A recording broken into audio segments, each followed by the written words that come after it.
अर्चनी वंदनी मुद मंगलमय संसमाज। आत्मीय सज्जनों,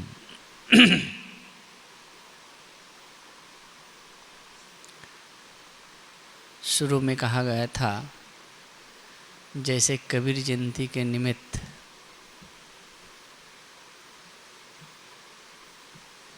कार्यक्रम महीनों चलता है। छत्तीसगढ़ में तो और गजब का 15 दिन पहले से शुरू होता है और 15 दिन बाद तक चलता है। अभी भी कहीं कहीं चल ही रहा है। हम लोग भी मध्य प्रदेश में गए थे, कुछ जगह कबीर जयंती के निमित्त प्रोग्राम था।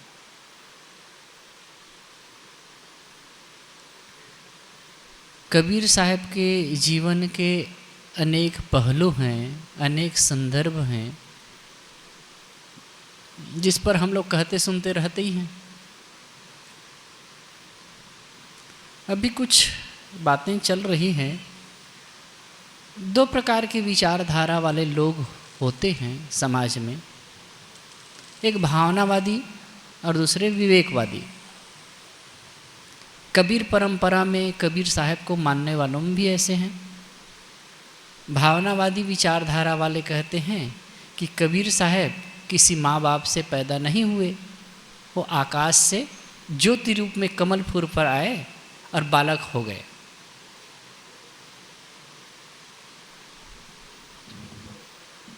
ठीक। और इसकी बहुत महिमा है। कुछ विचारधारा वाले मानते हैं, जैसे विवेकवादी विचारधारा, पारखी विचारधारा वाले, भाई कबीर साहब भी अपने माँ बाप से पैदा हुए, माँ बाप से ही पैदा हुए हैं, भले माँ बाप का पता चलता हो या न चलता हो।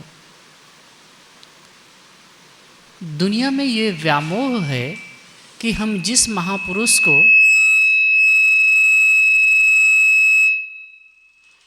महापुरुष को मानते हैं, जिनके छत्र छाया में हैं, जिनके प्रति हमारी निष्ठा है, जिनके प्रति हमारी भावना है, वो महापुरुष हैं, महान हैं, परमात्म रूप हैं। और वो माँ बाप से पैदा कैसे हो सकते हैं? और आप देखिए, जहाँ भी जिस परंपरा में कोई महापुरुष हुए हैं, उनके पीछे परंपरा चली है, श्रृंखला चली है, तो लोग यही बातें कहते हैं। सबकी यही दशा है।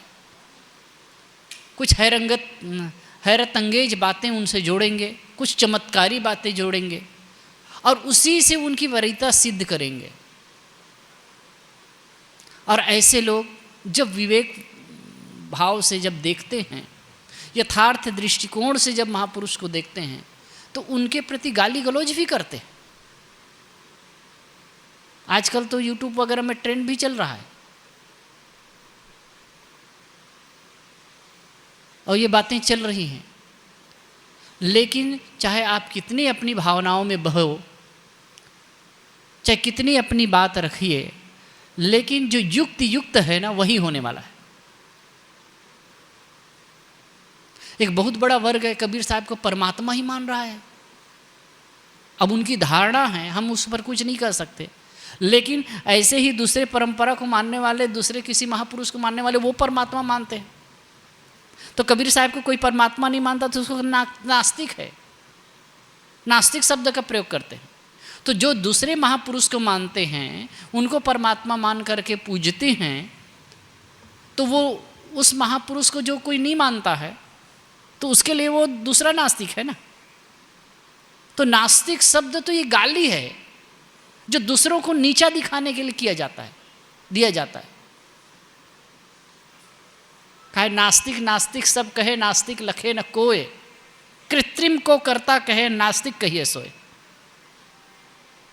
नास्तिक लोग कहते हैं, लेकिन नास्तिक क्या है, किसे कहते हैं, समझते नहीं हैं। कहे कृत्रिम को करता कहे, नास्तिक कहिए सोए। कृत्रिम को करता कहे, वैसे देखा जाए, थोड़ा सा और गहराई से देखें तो सबके अंदर जो आत्म तत्व बैठा है ना, वही तो परमात्मा है, वही तो ब्रह्म है, उसके अलावा कहाँ है। मान लीजिए कबीर साहब के अंदर है तो हम उसको परमात्मा मानते हैं, तो वह तो आपके अंदर भी तो बैठा है, सबके अंदर बैठा है। कक्का केवल नाम है, बब्बा बीस शरीर, रर्रा सब में रमी रहा, ताका नाम कबीर। ये कबीर पंथ में ही चलता है। तो जो रर्रा रम रहा है अंदर में, वही तो कबीर है। फिर आप किसी को तुच्छ और नीच कैसे गिन सकते हो। और एक चीज देखना, अति श्रद्धा हिंसा पैदा करती है। आप किसी महापुरुष के प्रति अति श्रद्धालु हो जाएंगे ना, तो दूसरों को बहुत तुच्छ गिनेंगे। अब ये समाज का बहुत बड़ा कोड है। आप किसी एक महापुरुष से जुड़े हैं, उसके प्रति अति श्रद्धा हो गई, तो आप दूसरे को नहीं समझ पाएंगे। फिर दूसरे भी कुछ कह रहे हैं, कुछ सार बातें उनमें भी है। और कबीर साहब ने क्या कहा, समझे की गति एक है, जिन समझा सब ठौर। कहें कबीर ये बीच के, बल कहीं और की और। समझे की गति एक है, जो समझदार व्यक्ति है उनकी एक स्थिति होती है। और जो बलकते रहते हैं ना बीच में, ये बलकना होता है, अगबग करते रहते हैं, अपने अपने ढंग से बकते रहते हैं, ये तो बीच की स्थिति है। एक लेवल, एक उच्च स्थिति होगी, उसके बाद में वो कुछ कहना नहीं रहता है। मैं तो एक देखता हूँ, एक सगुण उपासक हैं, उनके जीवन की दशा को देखिए, उनकी एक अंतिम लेवल की सोच को देखिए। और एक निर्गुण उपासक है, कोई कुछ नहीं मानता है, उसके भी मन की ऊपर की लेवल एक ही होती है।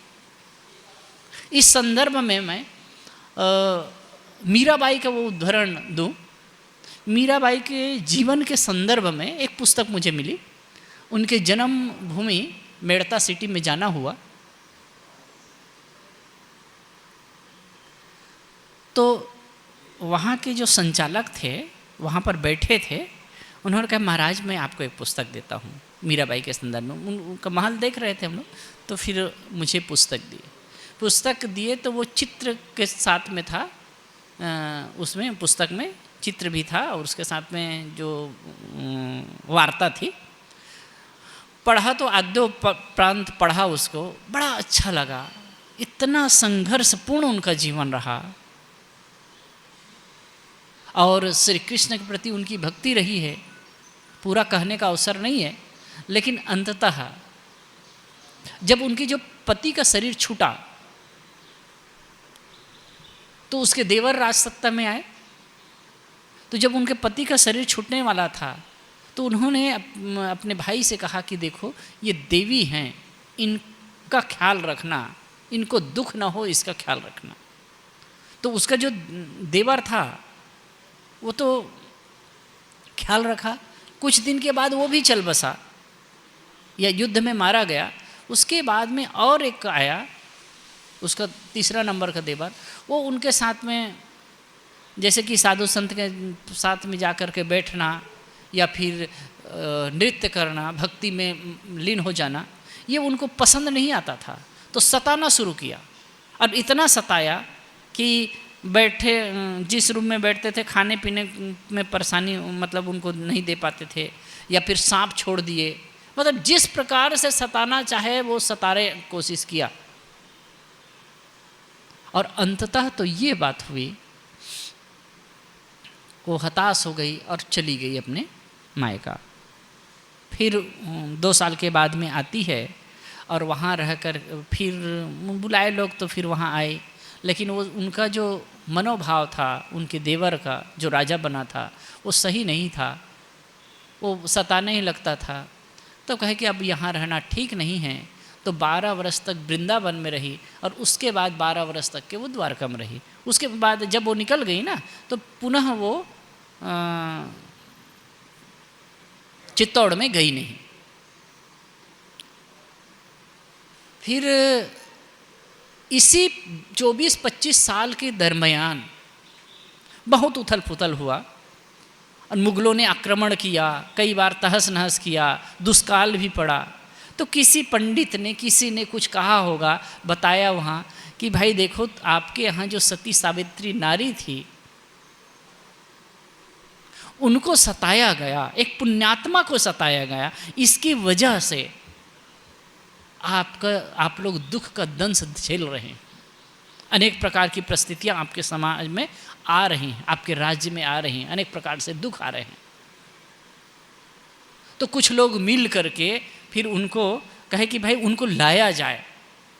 लाएंगे तो फिर, जैसे कि एक धारणा है, उनको लाएंगे तो फिर हमारा दुख दूर हो जाएगा।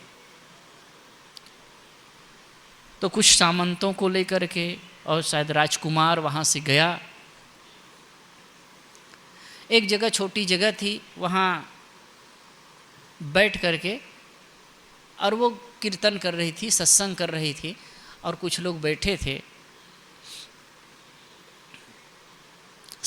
जब सत्संग समाप्त हुआ तो सब लोग उठ करके चल दिए, और जो लोग आए थे ना चित्तौड़ से, मेवाड़ से, तो वो लोग बैठे थे।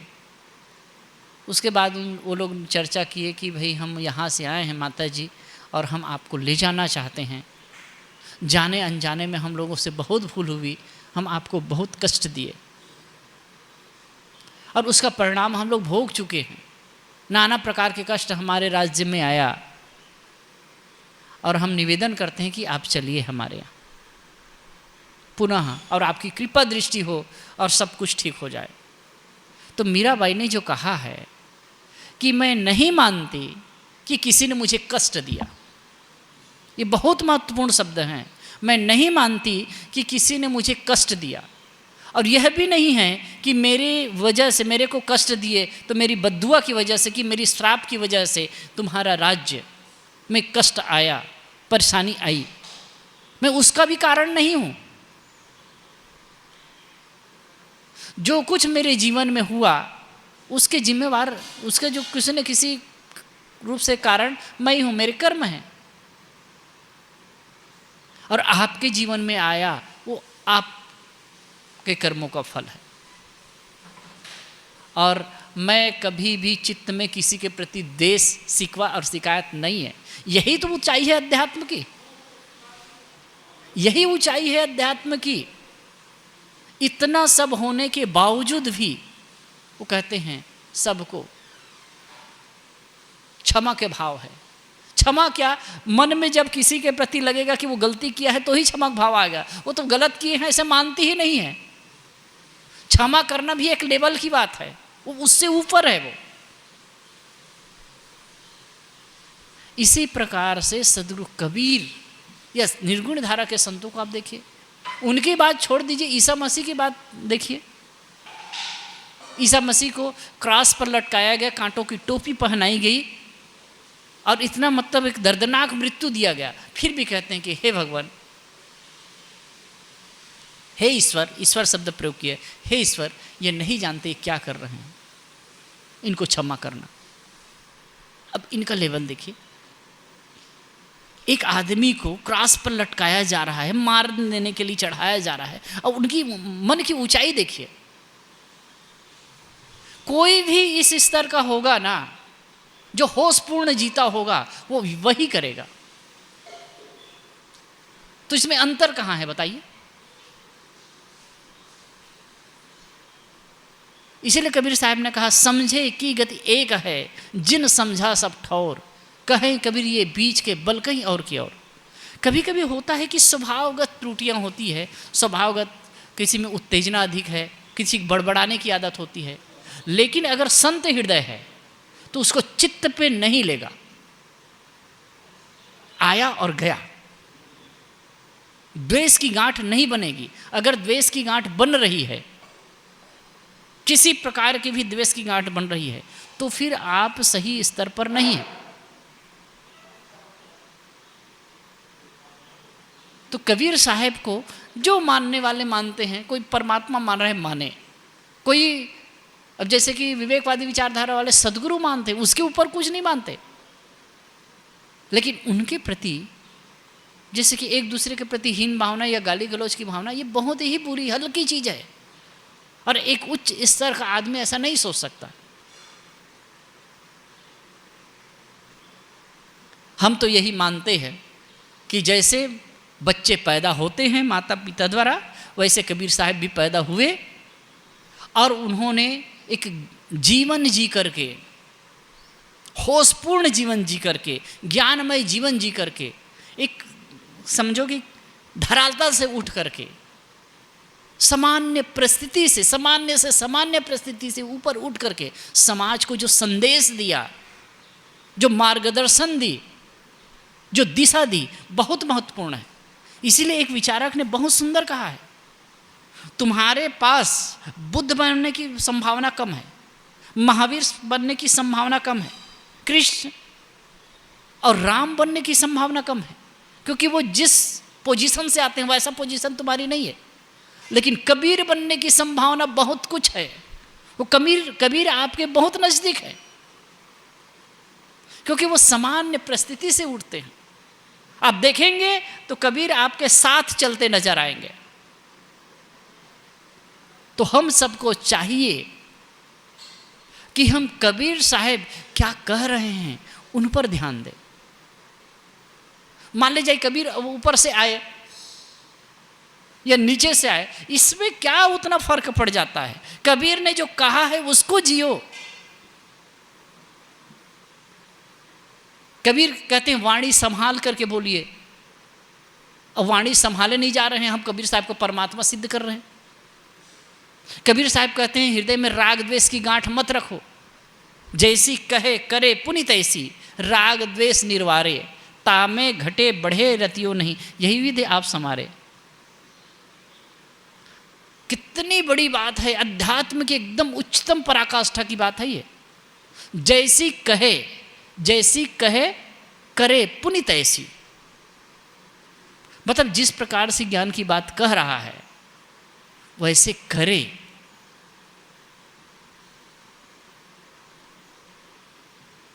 राग द्वेष निर्वारे, दूसरी बात कहते हैं राग और द्वेष का निर्वार करे। बंधन के कारण क्या है? राग और द्वेष। दुख का कारण क्या है? राग और द्वेष। उलझन का कारण क्या है? राग और द्वेष। हम कहीं राग करते हैं, कहीं चिपकते हैं, और कहीं द्वेष करते हैं, दूरियां मनाते हैं। अब ये दोनों गांठ है ना चित्त में, यही चालता है। कोई आपको सुख दुख नहीं देता है, कोई ऐसा शैतान नहीं है जो दुख देता है, और कोई भगवान नहीं जो आपके ऊपर कृपा करता है। राग द्वेष से ही सुख दुख के द्वंद्व में आप फंसते हैं। अब ये राग द्वेष के तंतु जितने कटते जाएंगे उतने ही हम दुख से मुक्त होते जाएंगे। तो ये ऊंचाई है, इसको जीना है। कौन क्या मानता है जाने, उस पर स्वतंत्र है। लेकिन कबीर महान संत हैं, और उन्होंने जो समाज को दिया, जी करके बताया, ये बहुत महत्वपूर्ण है। हम सबको चाहिए कि सद्गुरु कबीर के इस सुंदर विचारों को आत्मसात करें। ये प्रपंच में ये झगड़े में ना पड़ें कि कोई क्या मानता है, और अगर कहीं ये करके किसी को नास्तिक, किसी को और कुछ गाली देते रहेंगे, तो हम अगर दूसरे को कहेंगे तो दूसरा भी हमें कहने वाला होगा ही। अब इससे किसी को संतोष नहीं होने वाला, क्योंकि सबकी अपनी अपनी धारणा है, सबकी अपनी मान्यता है। आवश्यकता है सद्गुरु कबीर के सुंदर विचारों को आत्मसात करके और जीवन जीने की। इसके लिए हम सबको प्रयत्नमान होना है। बोलिए सद्गुरुदेव।